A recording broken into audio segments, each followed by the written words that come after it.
The Lord be with you. A reading from the Holy Gospel according to Matthew.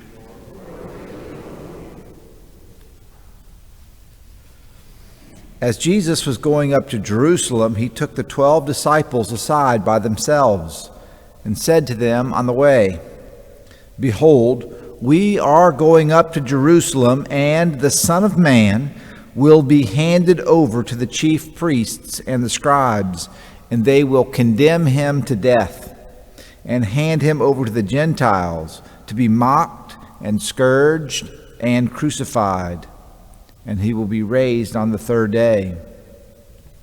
Then the mother of the sons of Zebedee approached Jesus with her sons and did him homage, wishing to ask him for something. He said to her, "What do you wish?"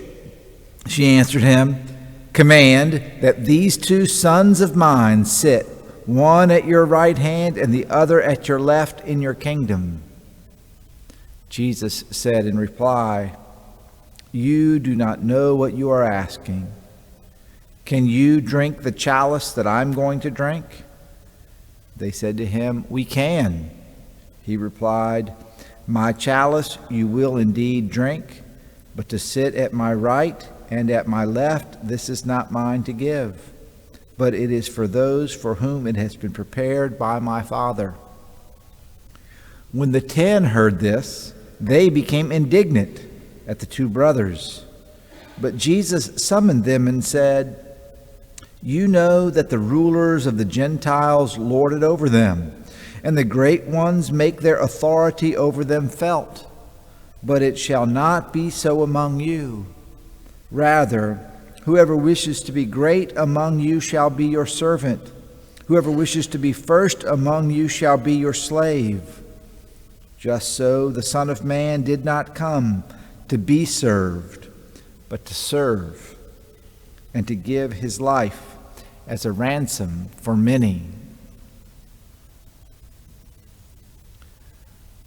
The Gospel of the Lord.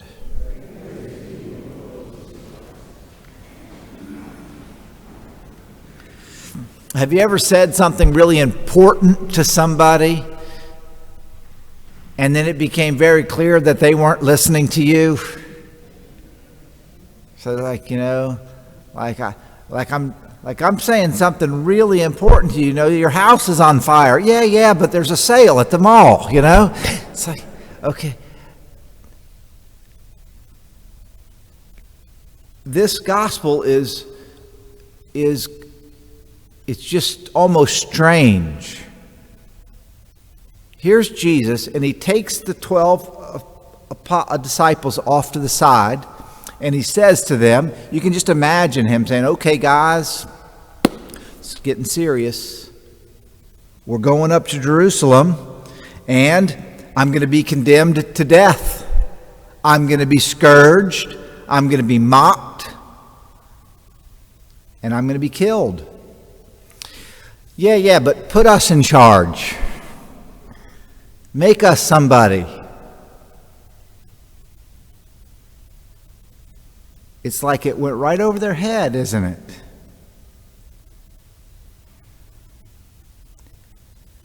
And our Lord, following Jesus, is the greatest thing you could ever do.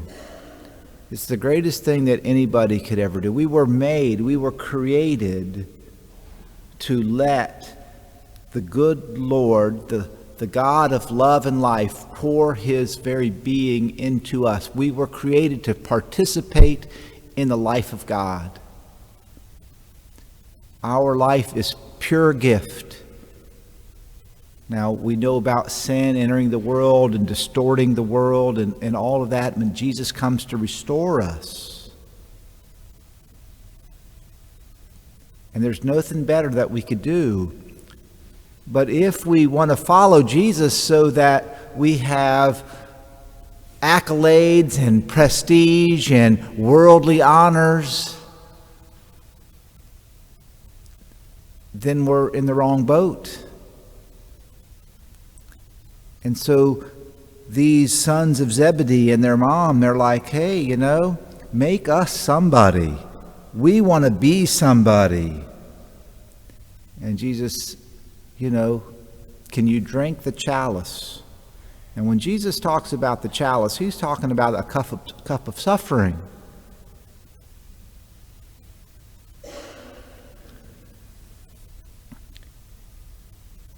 We need to pay attention to Jesus. Pay attention to what he says to us.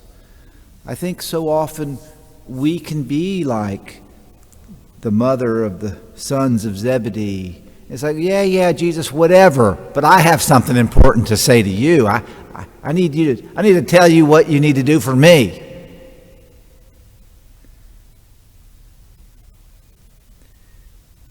In the Old Testament reading today from the prophet Jeremiah, you got to feel a little bit sorry for Jeremiah, because Jeremiah is praying on behalf of the nation of Israel. He is praying for God's healing and peace and blessing and their return to faith.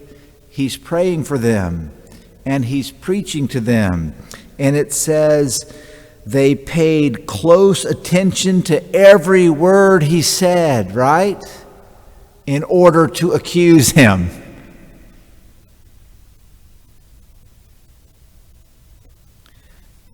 Are we paying attention to every word Jesus says? Or are we like the sons of Zebedee and their mother? Yeah, Jesus, whatever. That whole passion thing, forget all that. Listen, I got something important to tell you. Give me this blessing. And the greatest blessing is that we would be united to Jesus even in his passion. So today, my brothers and sisters, let's pay close attention to every word Jesus is saying to us. And certainly he wants to hear our request. Certainly he wants to hear our petitions. Certainly he wants us to give our heart to him. But let's not be so dull.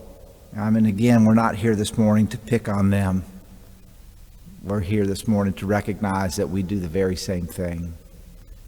So let's pay attention to every word Jeremiah says and Jesus says.